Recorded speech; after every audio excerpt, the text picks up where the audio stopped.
มาจากรังกักช้อปปิ้งเขาก็มาตัดดอกไม้ไว้ขึ้นห้านกันตอนเนาะดอกดาวเรืองงามๆอยู่สวนหน้าบ้านเขานี่เนาะ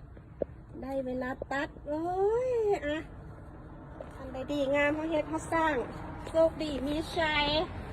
ประตูมูมานแพ้ภัยตัวเองทุกอย่างเป็นไปตามกรรมอย่าโทษคนอื่นอย่าโทษหักโทษหามโทษสันดานขาดศีลธรรมซาซัวของตัวเองนะจ๊ะคุณตาเอ้ยเลิศอารมณ์ดีเหลือเกินโชคดีทุกทางเลยเพราะว่าต้องเฮ็ดหยั่งเนาะไปตลาดเขาก็ได้บิ๊กคอนเทนต์แบบเลิศ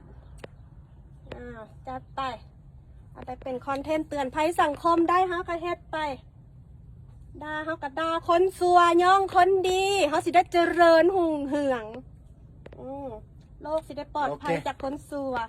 เอาอีก3 ขันอันนี้มันขันเดียวอีก20 ดอกคุณพี่เอาอีก20 ดอกงามไอ้บ่มักหลายๆดอกนะจะมันบานกันทุกมือเลยเด้โอ้ยปล่อยชีวิตไปตามธรรมชาติแต่ก็มีแต่ความโชคดี